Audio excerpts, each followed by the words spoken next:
이번 분석을 시작하기에 앞서 투자 판단의 최종 책임은 투자자 본인에게 있다는 점을 명확히 말씀드립니다. 저희는 단순 참고용 정보나 분석을 제공할 뿐 특정 종목이나 섹터에 대해 매수나 매도를 절대 추천하는 것이 아닙니다. 안녕하십니까? 오늘 저희가 함께 깊이 파고들 기업은 청취자분께서 보내주신 자료 속에 바로 그 주인공입니다. 베리톤, 프레이톤이고요. 네, 티커 심볼은 VERI 이렇게 네 글자죠. 맞습니다. 2025년 11월 25일 종가 기준으로 보니까 4.22달러에 거래되고 있더라고요. 기술, 그중에서도 소프트웨어 인프라 섹터에 속한 기업이고요. 그렇죠. 이 자료들을 쭉 읽어보면서 제 머릿속에 딱 떠오른 핵심 질문이 하나 있었어요. 어떤 질문이었나요? 뭐랄까, 이 회사는 성공적으로 체질 개선을 마친 진짜 고성장주인가? 아니면 아직은 시장의 의심을 받고 있는 이제 막 턴어라운드를 시작한 주식인가? 바로 이 질문이었습니다. 아주 핵심적인 질문이네요. 성장주와 가치주의 경기에 서 있는 기업을 어떻게 봐야 할 것인가 하는 문제군요. 네, 바로 그거죠. 그래서 오늘 저희의 미션은 아주 명확합니다. 보내주신 3분기 실적 자료, 그리고 여러 분석 자료들을 토대로 이 베리톤이라는 기업의 현재 재무 상태는 어떤지, 숫자부터 꼼꼼히 봐야죠. 그리고 AIWAR이라는 핵심 기술의 경쟁력, 이게 진짜 해자가 될 수 있는지, 마지막으로 우리가 반드시 알아야 할 리스크는 없는지 정말 구석구석 다 파헤쳐 보겠습니다. 좋습니다. 그럼 한번 시작해 볼까요? 자, 그럼 먼저 숫자부터 한번 들여다볼까요? 제공해 주신 실적 자료에서 제 눈을 가장 먼저 사로잡은 건 역시 매출 성장세였어요. 네, 매출이요? 2025년 3분기 매출이 2,910만 달러. 이게 전년 같은 기간보다 무려 32%나 늘어난 수치더라고요. 32%요? 네, 요즘 같은 시장 상황에서 이 정도 성장률이면 정말 대단한 숫자 아닌가요? 그렇죠. 32% 성장은 분명히 시장의 눈길을 끌만한 아주 인상적인 숫자입니다. 그렇죠. 그런데 여기서 저희가 한 걸음 더 들어가 봐야 해요. 그 숫자의 내용, 그러니까 성장의 질을 따져봐야 한다는 거죠. 성장의 질이요? 그게 무슨 말씀이시죠? 자료를 자세히 보시면 그 32% 성장을 이끈 주역이 바로 소프트웨어 제품 및 서비스 매출이거든요. 네, 맞아요. 그 부분이 따로 나와 있더라고요. 근데 이 부분의 성장률은 무려 55%나 됩니다. 55%요? 전체 성장률보다 훨씬 높네요. 훨씬 높죠. 심지어 자료에 따르면 버리톤 하이어라는 특정 사업부를 제외하고 계산하면 이 성장률이 200%가 넘는다고 해요. 잠깐만요. 200%요? 그냥 20%가 아니고 200%요? 네, 200%입니다. 이건 그냥 회사가 좀 성장했다 이 수준이 아니라 회사의 본질, 즉 DNA 자체가 바뀌고 있다는 아주 강력한 신호로 봐야 합니다.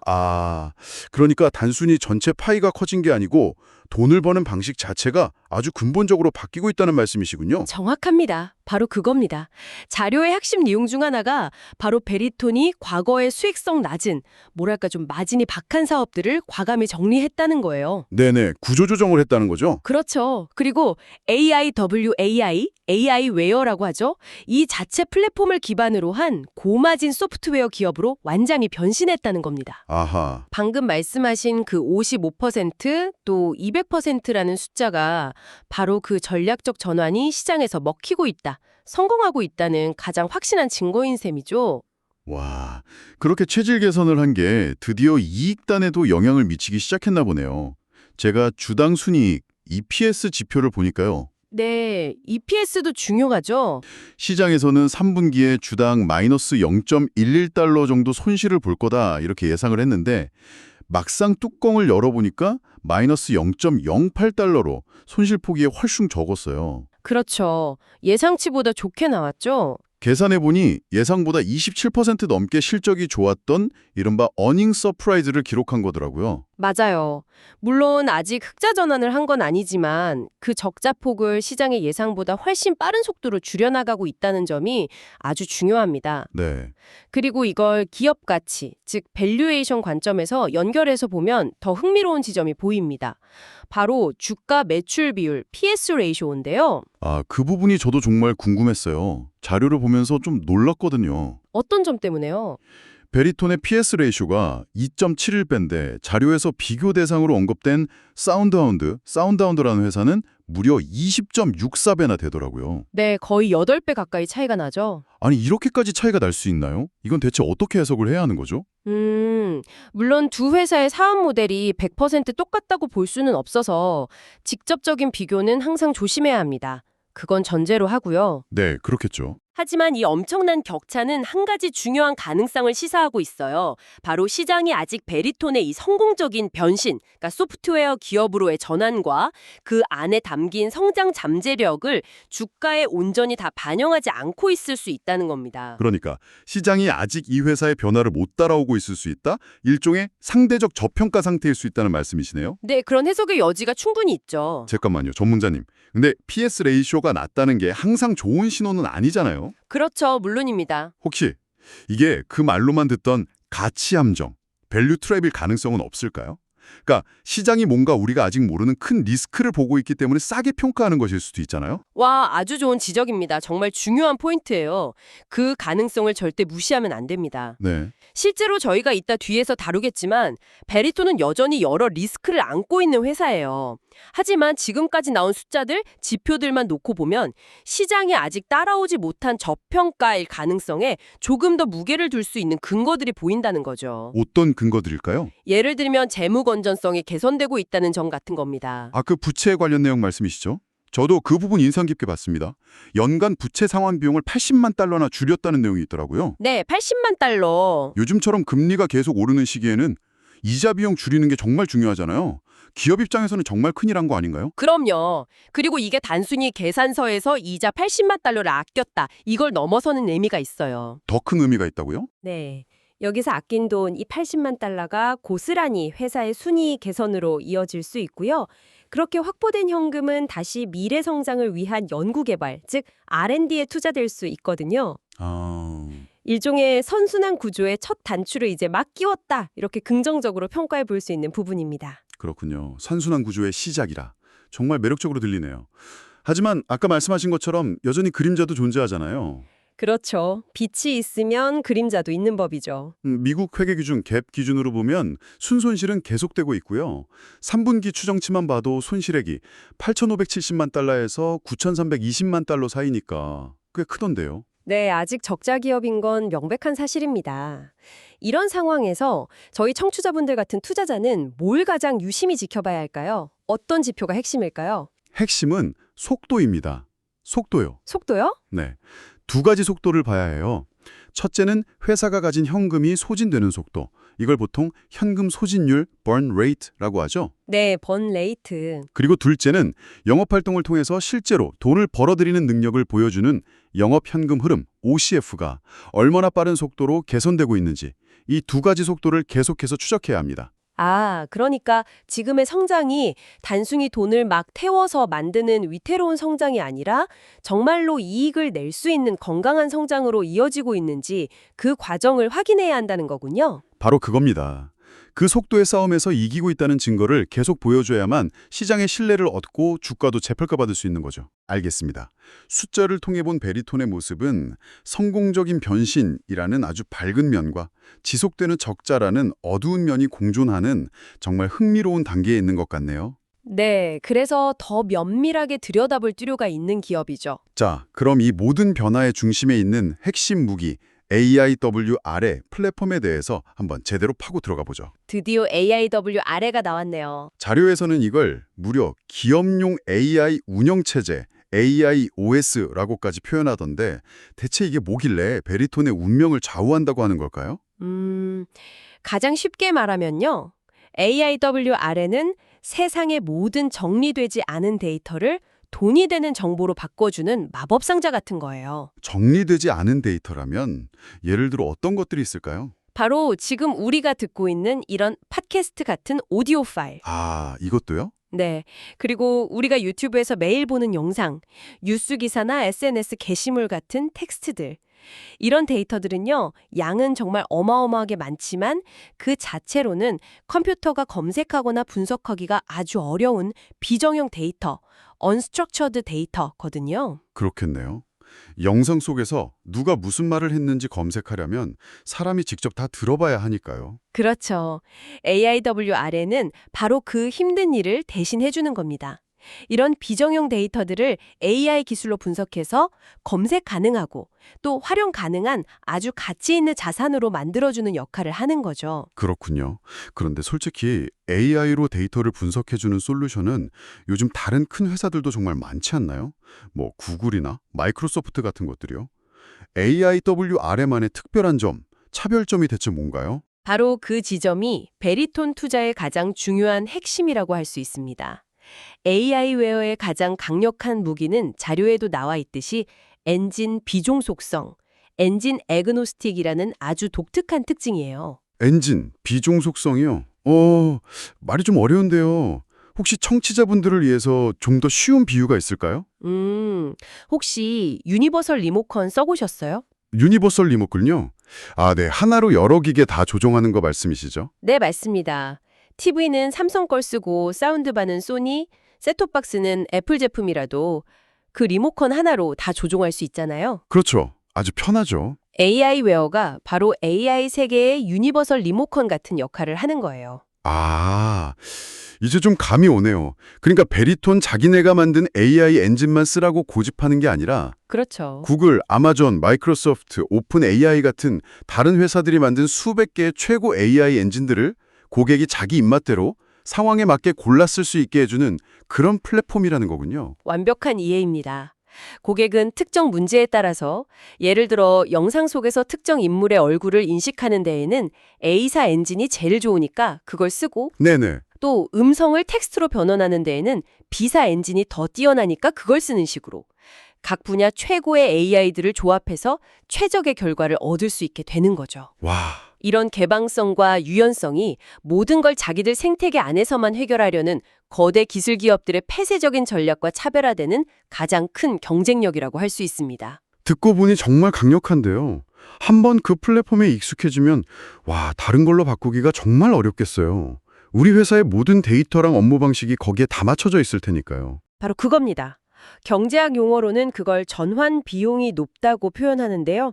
한번 고객이 되면 다른 서비스로 떠나기 어려운 일종의 락인 효과, 럭키인 효과가 발생하는 거죠. 묶어두는 거군요. 네, 이게 장기적이고 안정적인 매출의 기반이 되어주는 겁니다. 그리고 자료를 보면 아마존 웹 서비스 AWS와 전략적 파트너십을 맺었다는 내용도 나오는데 이것도 아주 영리한 전략이에요. 가장 큰 클라우드 플랫폼과 손잡고 자기 기술을 더 널리 확산시키고 있는 거니까요. 알겠습니다. 이론적으로는 정말 완벽해 보이는데 그래서 실제로 이 플랫폼이 돈을 벌어들이고 있다는 구체적인 증거가 있나요? 물론 있습니다. 그게 없다면 그냥 희망 회로에 불과하겠죠. 그렇죠. 자료에 따르면 데이터 리파이너리라는 사업의 파이프라인, 그러니까 앞으로 계약으로 이어질 가능성이 아주 높은 사업 규모가 4천만 달러를 넘어섰다고 해요. 4천만 달러요? 네, 그런데 더 놀라운 건 이게 8월 이후 불과 몇 달 만에 100% 성장했다는 점입니다. 2배가 된 거네요. 네, 단 몇 달 만에요. 이건 그냥 잘 될 것 같다는 막연한 희망이 아니라 가까운 미래의 매출을 구체적으로 예측해 볼 수 있는 매우 강력한 선행 지표라고 할 수 있습니다. 그렇군요. 미래 매출을 미리 볼 수 있는 지표라니 아주 중요한 부분이네요. 그럼 고객들은 주로 어떤 회사들인가요?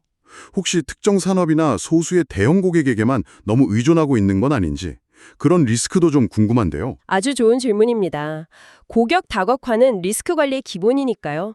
그 부분도 자료를 보면 아주 건강하게 다각화가 잘 되고 있어요. 상업 부문에서는 ESPN이나 NCAA 같은 대형 스포츠 미디어, 또 뉴스맥스 같은 뉴스 채널들이 주요 고객이고요. 아, 미디어랑 엔터테인먼트 쪽이군요. 네, 비정형 데이터가 가장 많은 곳들이죠. 동시에 공공부문에서는 미 국방부 DOD로부터 어워더블 등급을 획득했다는 내용이 있어요. 어워더블 등급이요? 그게 어떤 의미인가요? 이건 앞으로 국방부와 관련된 계약을 따낼 수 있는 공식적인 자격을 얻었다는 의미입니다. 굉장히 안정적이고 큰 규모의 수익 기반을 마련한 셈이죠. 와, 그렇군요. 이렇게 한쪽에 치우치지 않고 상업과 공공, 양쪽 시장에서 균형 있게 성장하고 있다는 점은 리스크 관리 측면에서 아주 긍정적으로 평가할 수 있습니다. 네, 알겠습니다. 지금까지 들어보면 정말 장밋빛 미래가 그려지는데요. AI웨어라는 강력한 무기도 있고 실적도 좋아지고 있고 고객도 다변화되고 있고요. 그렇죠. 긍정적인 면이 많은 건 사실입니다. 하지만 AI 산업처럼 변화가 빠른 곳에서는 항상 동전의 뒷면을 봐야 하잖아요. 물론입니다. 이 화려한 성장의 이면에 숨어있는 그림자, 그러니까 베리톤이 마주한 리스크 요인들도 한번 제대로 짚어주시죠. 네, 물론입니다. 세상에 완벽한 성장 스토리는 없으니까요. 자료에서는 포터의 5가지 경쟁 요인 모델을 제시했는데 이걸 우리 대화에 맞게 한번 쉽게 풀어서 이야기해보죠. 네, 좋습니다. 첫째, 새로운 경쟁자들이 계속해서 이 시장에 뛰어들 위협이 아주 큽니다. 그렇죠. 요즘 AI 분야는 그야말로 춘추전국 시대잖아요. 매일 새로운 스타트업이 생겨나고요. 특정 기능 하나를 아주 잘 만드는 스타트업은 앞으로도 계속 나올 수 있어요. 하지만 이 모든 걸 아우르고 조율하고 관리하는 통합 플랫폼을 만드는 건 완전히 차원이 다른 문제거든요. 진입장벽이 훨씬 높죠. 그렇군요. 그럼 고객 쪽에서의 위협은 없나요? 고객들이 굳이 베리톤을 써야 해. 다른 대안도 많은데 이렇게 생각할 수도 있잖아요. 정확합니다. 그게 바로 두 번째 리스크, 구매자의 교섭력이 높다는 점이에요. 힘이 세다는 거군요, 고객에. 네. 고객 입장에서는 사실 베리톤을 거치지 않고 직접 AWS나 구글, 마이크로소프트 같은 거대 클라우드 기업에서 AI 서비스를 구매할 수도 있거든요. 선택지가 아주 많다는 거죠. 그럼 베리톤은 어떻게 대응해야 하나요? 여기서 베리톤이 살아남으려면 자신만의 가치를 증명해야 합니다. 우리는 미디어나 법 집행 같은 특정 분야, 특정 도메인에 대해서는 저 거대 기업들보다 훨씬 더 깊이 이해하고 있고 특정 기술에 종속되지 않는 중립적인 가치를 제공한다는 점을 계속해서 시장에 보여줘야만 하는 거죠. 알겠습니다. 사실 제가 가장 우려되는 리스크는 따로 있어요. 어떤 부분이죠?